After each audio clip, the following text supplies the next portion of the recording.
La oración es para expresar nuestra gratitud, nuestra alabanza, nuestro arrepentimiento y pedirle ayuda y socorro. Y también se vale, sí, también se vale que le des tu lista particular de peticiones que necesitas.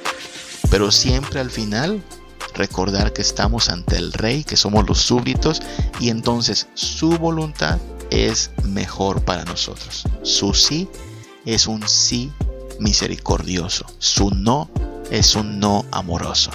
Al final lo que buscamos no es que se haga nuestra voluntad, sino la voluntad de Dios, que es agradable y perfecta.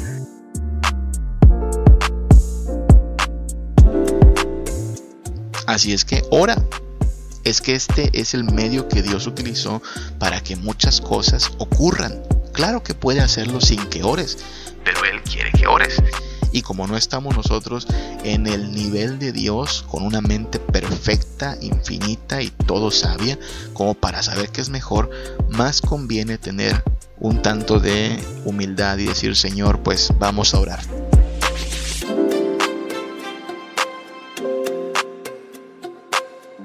Su sí es un sí misericordioso. Su no es un no amoroso.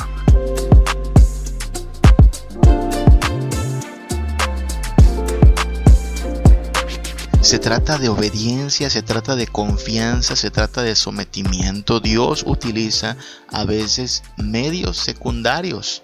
Dios quiso que Moisés levantara las manos, pues levante las manos, Moisés.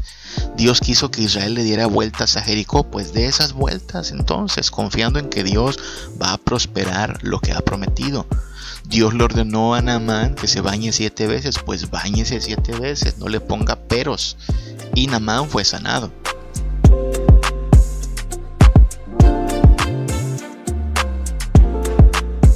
Su sí es un sí misericordioso. Su no es un no amoroso.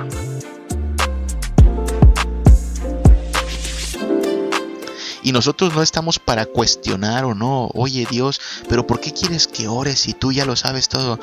A ti no te importe eso. Claro que Dios lo sabe todo, pero la oración no es para revelarle a Dios lo que Él no sepa. La oración es para expresar nuestra dependencia de Dios, nuestro anhelo de sometimiento a Él, nuestra confianza en Él.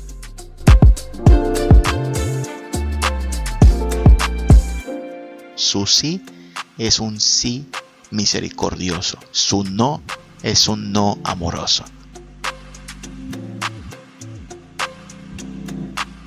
Al final lo que buscamos no es que se haga nuestra voluntad, sino la voluntad de Dios, que es agradable y perfecta.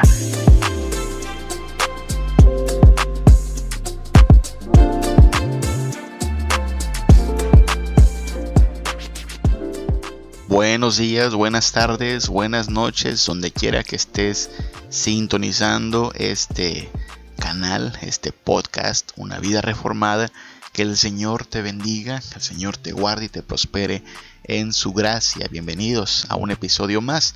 Estamos hablando acerca de la oración, algo que pareciera tan sencillo, una disciplina tan común de la vida cristiana, pero que precisamente porque es algo tan común, muchas veces llega a tener diversas ideas que no son bíblicas, diversas concepciones que no son del todo apegadas a la palabra de Dios, pero que son parte de la forma de pensar de muchos de nosotros. No es sorpresa que muchos piensan que la oración tiene el propósito de hacer que se cumpla nuestra voluntad. No es sorpresa que muchos piensan que la oración es más efectiva cuando la hacen más personas o en cierta hora o en cierta postura. Hay tantas ideas equivocadas respecto a la oración y por eso algo tan sencillo como es orar tiene que ser expuesto a la luz de su palabra. El propósito al hablar de esto no es que tú ores menos, sino que tú ores más conforme a la palabra de Dios, conforme al diseño original de Dios para la oración. Así es que la idea es esa. La oración no debe ser menos practicada, pero sí debe ser más apegada a la palabra de Dios. Surge una pregunta después de lo que hemos venido hablando acerca de la oración, y la pregunta es: ¿acaso hace alguna diferencia el orar? ¿Acaso si oro ¿puedo esperar que las cosas cambien? Porque cuando hablamos de los beneficios espirituales, religiosos y devocionales que puede tener la oración, siempre surge esta pregunta: ¿qué sentido tiene orar? Especialmente si ya consideramos que Dios es soberano y que Él actúa de acuerdo a su voluntad y que Él muchas veces va a decir que no a nuestra oración independientemente de cuántas veces oremos. Tú sabes, allá en la Biblia se nos habla de cómo el apóstol Pablo tenía algo que llamaba su aguijón en la carne y 3 veces le pide a Dios que se lo quite, 3 veces le insiste a Dios que le quite ese aguijón en la carne, que parece que era una enfermedad o un malestar, y las 3 veces la respuesta de Dios fue un no. No, Pablo, mi gracia es suficiente para que tú estés cómodo con eso, para que tú tengas fortaleza en tu vida. Así es que Dios muchas veces contesta con un no. Dios ya sabe lo que va a pasar porque Él lo ha decretado, y eso nos lleva tarde o temprano a la pregunta: ¿qué sentido tiene la oración? ¿La oración hace que Dios cambie? ¿O la oración hace que Dios cambie realmente las cosas? Mira que de entrada no son la misma pregunta. ¿Cambia Dios en la oración o cambian las cosas en la oración? Entonces, entremos de lleno a considerar un poquito estas situaciones. Digamos así, bien clarito, que el plan de Dios no va a cambiar. El plan soberano de Dios no cambia. Hay ciertas cosas que Dios ha ordenado desde la eternidad que invariablemente van a ocurrir sin importar cuánto se ore fervientemente. Por ejemplo, Dios ha decretado que habrá un día final, un día en el cual Jesucristo su Hijo volverá a juzgar a los vivos y a los muertos. Ese día ya tiene fecha en el calendario. Yo no lo sé cuándo va a ser. Jesús nos dijo que no le creamos a nadie que emita una fecha, ¿no?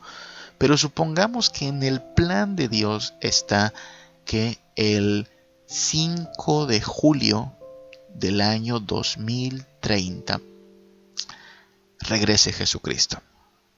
Sí, el 5 de julio regresa Jesucristo. Y yo, que aunque no sé la fecha, sí quiero celebrar mi cumpleaños, que es el 7 de julio, me pongo a orar diciendo: Dios, si pronto va a venir tu Hijo Jesús, por favor que venga después del 7 de julio, que venga el 8, del 8 en adelante, ¿no? Porque no me quiero perder mi piñata y mi pastel. ¿Tú crees que Dios va a cambiar la fecha del regreso de su Hijo a la tierra solo para que tú puedas romper tu piñata? No, mi hermano, la verdad es que el plan soberano de Dios no va a cambiar. No funciona así. Hay cosas que Dios ya estableció que invariablemente van a ocurrir cuando Dios quiere que ocurran. Dios estableció que hay un cielo y hay un infierno, que al cielo van los creyentes en su Hijo Jesucristo y al infierno van aquellos que, teniendo tiempo para arrepentirse, no lo hicieron. Ahora, supongamos que yo me pongo a orar a Dios diciendo: Dios, por favor, cancela el infierno, no permitas que la gente vaya al infierno, te pedimos que ya no exista el infierno. Por favor, el infierno no va a dejar de existir solo porque tú y yo oramos. Es decir, Dios así estableció la situación, que en la eternidad o vas a estar eternamente en su gloria, en cielos nuevos y tierra nueva, disfrutando de sus beneficios eternamente, o la gente estará crujiendo los dientes en el infierno. Yo no establecí esa historia de esta forma, es la historia de Dios y Él ha determinado que así ocurrirán las cosas. Estos planes soberanos, estas disposiciones soberanas de Dios no van a cambiar, ¿ok? Dios no va a cambiar estas cosas solo porque nosotros oremos, ni aunque ores con toda la fe del mundo, no va a pasar. El plan soberano de Dios no cambia. Y aclaremos algo también: una multitud de oraciones no va a hacer la diferencia.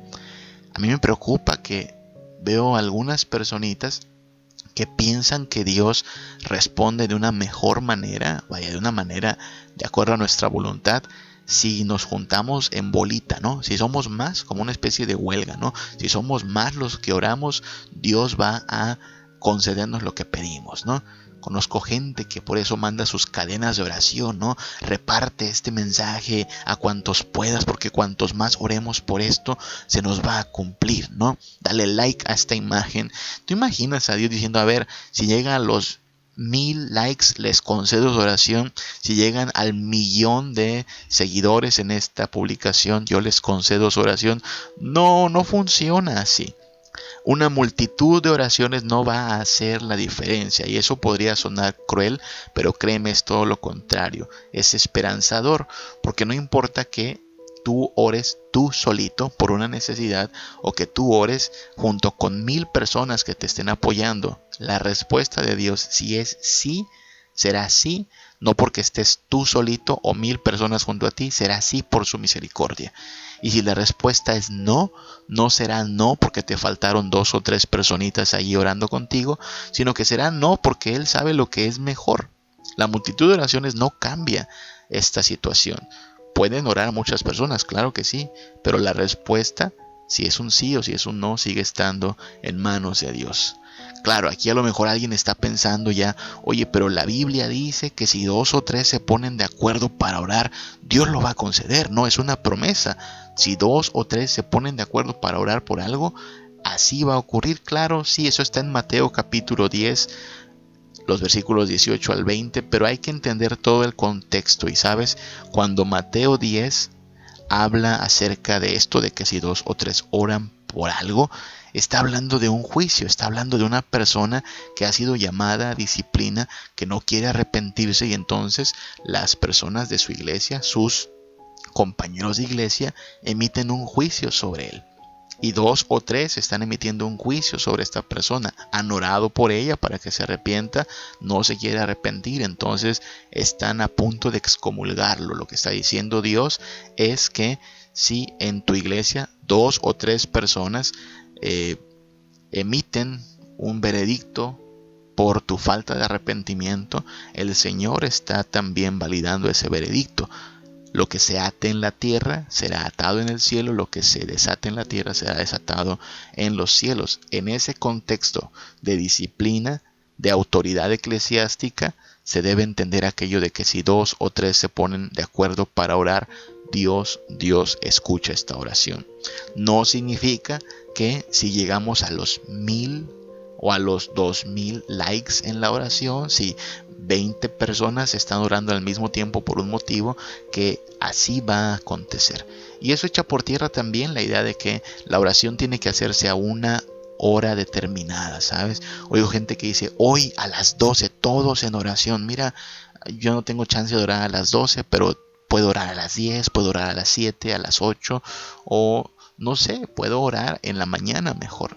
No va a ser que Dios diga, sabes, como tu oración no fue a las 12 en punto, no te voy a escuchar.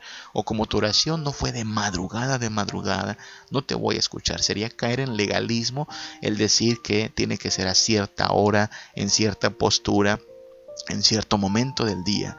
Mira, hermano, ora en todo momento que puedas, en toda situación que puedas. Toma la postura más cómoda posible, porque no es una penitencia.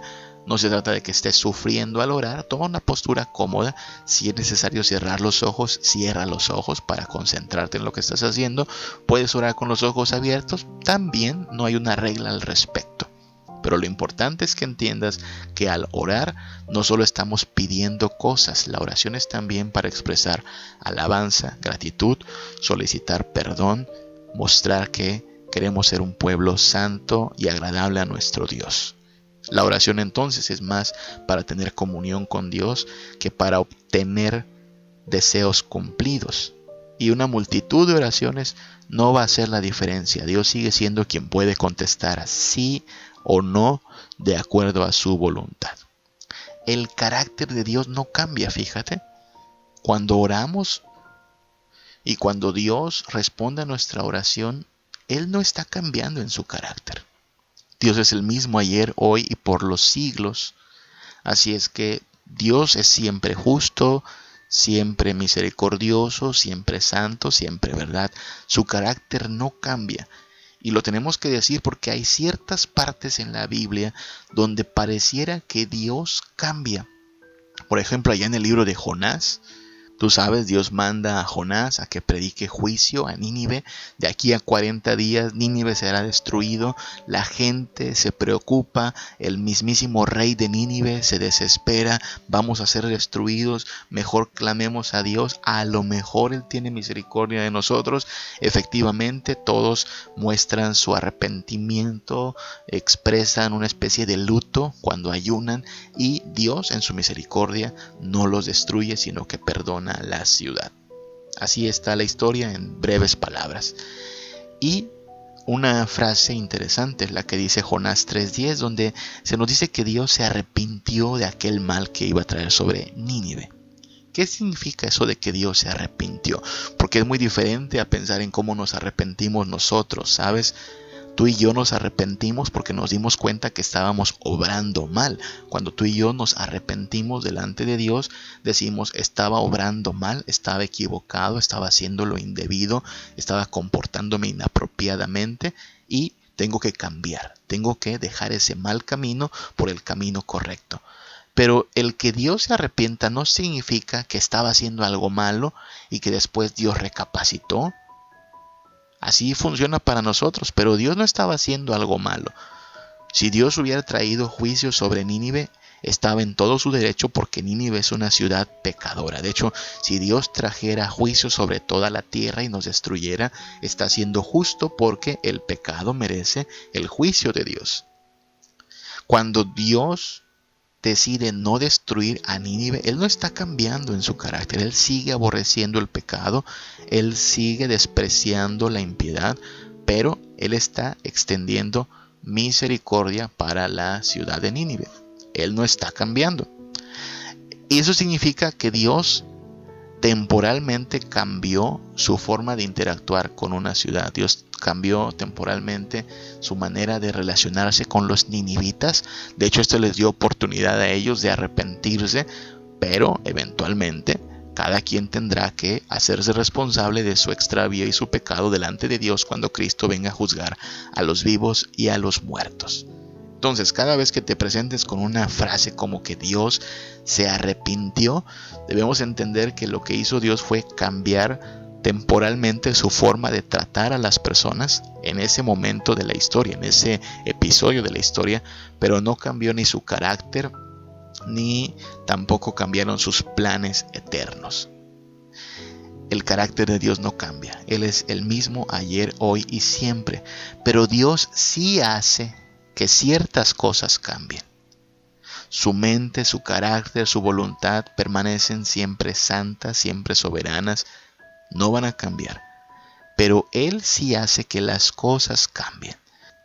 Y aquí es donde hay que entender que Dios hace muchas veces uso de medios. Le llamamos medios secundarios o causas secundarias. Dios decide bendecir, por ejemplo, a la tierra, a las plantas, y hacer que crezcan los frutos del campo. Pero Dios decidió desde la creación que el fruto del campo crecería cuando la lluvia caiga.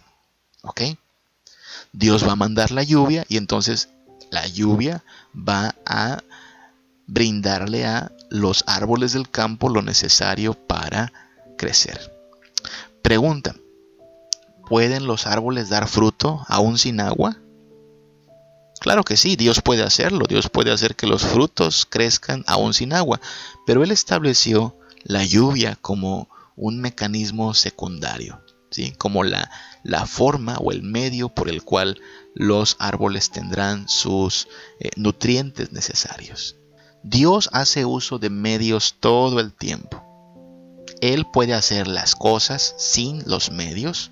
Él puede hacer las cosas sin estas causas secundarias, pero Él decidió utilizarlos, y como Él es todo sabio, pues decimos: alabado sea su nombre. La oración es un medio por el cual Dios ha establecido que ciertas cosas acontezcan. Él puede hacerlo sin la oración, pero Él quiere que la oración sea el medio por el cual ciertas cosas acontezcan. Por ejemplo, allá en Éxodo 17 se nos narra una batalla que hubo entre Israel y los amalecitas. Y en esta batalla una escena interesante es que cuando Moisés levantaba las manos, Israel ganaba. Pero cuando Moisés bajaba las manos, Israel perdía. Moisés tiene en sus manos una vara, la vara de Aarón.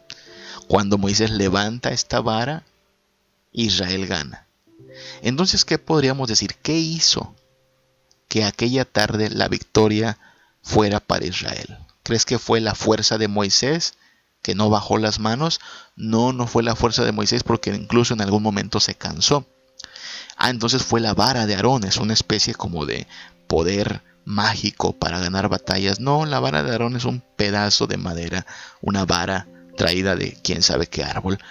No, Dios podía hacer que Israel le ganara a los amalecitas, aun si Moisés estuviera manco y aun si la vara de Aarón se hubiera echado a perder. Es decir, sin vara y sin brazos de Moisés, Israel podría haber ganado. Pero Dios quiso utilizar estos medios. Dios quiso utilizar esta forma para llevar a cabo su voluntad. También pasó allá en Josué capítulo 6. Dios ordena que el pueblo marche para tomar posesión de la tierra prometida. La primera ciudad que va a caer será Jericó. Si lees Josué 6, se nos dice que Dios ordenó: denle vueltas a la ciudad. 7 días anduvieron dando vueltas. El séptimo día dieron 7 vueltas. Camine y camine alrededor de Jericó. Pregunta: ¿puede Dios derribar los muros de Jericó sin que Israel camine tanto?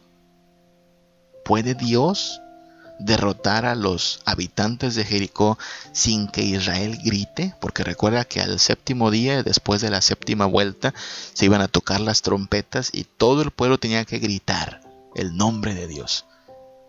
¿Podría Dios haberle dado victoria a su pueblo sin la caminada tan larga y sin los gritos? Claro que sí, pero Dios ordenó: caminen y griten.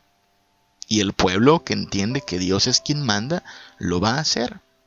Dios utiliza los medios, puede obrar sin ellos, pero cuando Dios nos ordena algo, más nos vale hacer uso de los medios que Él dispone. Pasa en 2 de Reyes, capítulo 5, donde un hombre llamado Naamán, que está enfermo de lepra, se presenta ante el profeta de Dios pidiendo ayuda, y la respuesta del profeta es: báñate 7 veces en el Jordán. No 6, no 5, no 8, 7 veces. Pregunta: ¿podría haberse sanado Naamán en vez de ir hasta el Jordán echándose agua con una cubeta? ¿Tenía que ser el Jordán? O sea, ¿el agua del Jordán es mágica? ¿O podía ser cualquier otro río? De hecho, en la historia, Naamán se hace esa pregunta, ¿no? Hay más ríos en otras partes, hay ríos más bonitos que el Jordán. Sí, pero la respuesta de su criada es muy interesante. No te lo están pidiendo y no es algo tan sencillo. ¿Por qué no simplemente lo haces? Se trata de obediencia, se trata de confianza, se trata de sometimiento. Dios utiliza a veces medios secundarios. Dios quiso que Moisés levantara las manos, pues levante las manos, Moisés. Dios quiso que Israel le diera vueltas a Jericó, pues de esas vueltas entonces, confiando en que Dios va a prosperar lo que ha prometido. Dios le ordenó a Naamán que se bañe 7 veces, pues báñese 7 veces, no le ponga peros. Y Naamán fue sanado. ¿Podía Jesús alimentar a la gente sin aquellos 5 panes? Según Juan capítulo 6, Jesús tenía solo 5 panes y 2 pececillos, ¿no? Para alimentar a la gente. ¿Podía haber alimentado a la gente solo con un pan? ¿O con 0 panes? ¿Por qué no aparecer de la nada comida? Claro que podía, pero Él quiso utilizar estos medios disponibles. ¿Podía Jesús, según nos cuenta ya Juan capítulo 2, podía Jesús proveer vino sin tener agua? ¿Podía Jesús de pronto simplemente chasquear los dedos y aparecer vino en las copas de las personas? Sí, sí podía, pero no quiso. Y como Él es más sabio que nosotros y como Él es soberano, Él actúa como Él decide hacerlo. Y nosotros no estamos para cuestionar o no. Oye Dios, pero ¿por qué quieres que ores si tú ya lo sabes todo? A ti no te importe eso. Claro que Dios lo sabe todo, pero la oración no es para revelarle a Dios lo que Él no sepa. La oración es para expresar nuestra dependencia de Dios, nuestro anhelo de sometimiento a Él, nuestra confianza en Él. Y no es que Dios prometa que a todo lo que tú vas a pedir te va a contestar con un sí. Dios a veces va a contestar con un no, pero a muchas cosas va a contestar que sí. Y lo hará para su gloria y lo hará para nuestra bendición. Y lo hará cuando ores. Así es que ora. Es que este es el medio que Dios utilizó para que muchas cosas ocurran. Claro que puede hacerlo sin que ores, pero Él quiere que ores. Y como no estamos en la condición de juzgar qué es sabio y qué no es sabio de Dios, como no estamos nosotros en el nivel de Dios con una mente perfecta, infinita y todo sabia, como para saber qué es mejor, más conviene tener un tanto de humildad y decir, Señor, pues vamos a orar. Y exponerle a Dios nuestra gratitud, nuestra alabanza, nuestro arrepentimiento y pedirle ayuda y socorro. Y también se vale, sí, también se vale que le des tu lista particular de peticiones. ¿Qué necesitas? ¿Qué necesitas? Pero siempre al final recordar que estamos ante el Rey, que somos los súbditos, y entonces su voluntad es mejor para nosotros. Su sí es un sí misericordioso. Su no es un no amoroso. Al final lo que buscamos no es que se haga nuestra voluntad, sino la voluntad de Dios, que es agradable y perfecta. ¿Qué pasó en Nínive cuando Dios decide no castigarlos? Bueno, ya era el plan de Dios, ¿te das cuenta? Desde que Dios está mandando a Jonás a predicar su juicio, Él ya había determinado manifestar su benevolencia y su misericordia al decretar un juicio sobre Nínive que produciría en ellos preocupación, terror y espanto, y que les haría tener el deseo de pedir misericordia al Dios soberano. Lo que está buscando Dios es glorificarse al doblegar el corazón de una nación entera en arrepentimiento. Y para esto tiene que proclamar juicio. Y el saber que viene el juicio es lo que lleva a la nación a postrarse en arrepentimiento. ¿Quería Dios al final del día destruir a Nínive? ¿Era el plan final? No. El plan final era que Nínive conociera ese día la misericordia de Dios. Pero no lo habrían sabido si no se hubieran rendido en súplica, en oración. Así es que, si te das cuenta, Dios hace todas las cosas para llevarnos a asumir, a entender, a aceptar que necesitamos de Él, de su gracia, de su amor, de su paciencia, de su perdón. Y la oración tiene muchas veces este propósito. No es tanto que la oración haga que Dios cambie, porque Dios no va a cambiar en su carácter. No es tampoco que tengamos la garantía de que las cosas van a cambiar, porque muchas cosas sí cambian cuando Dios responde que sí, y muchas cosas siguen igual cuando Dios responde que no. Pero lo que sí es seguro es que, si bien Dios no cambia, y las situaciones no siempre cambian, en la oración nosotros mismos estamos siendo cambiados. Estamos siendo transformados. Dios está quitando toda actitud inapropiada, todo pensamiento inadecuado. Dios está llevándonos a verle central, indispensable, necesario, y a vernos dependientes de Él. Y si la oración puede hacer eso, entonces estamos ante un muy buen medio que Dios ha provisto para transformarnos a nosotros. Piénsalo de esa forma. En la oración, Dios no está cambiando, mis circunstancias no siempre van a cambiar, pero nosotros seguramente sí estamos siendo transformados a la imagen de Cristo según la voluntad de nuestro Dios. Que el Señor te bendiga y que el Señor nos guarde. A tus pies hoy me rindo para ofrecer cada parte de mi corazón y entregarlo en adoración, recordando lo que hiciste tú allá en la cruz.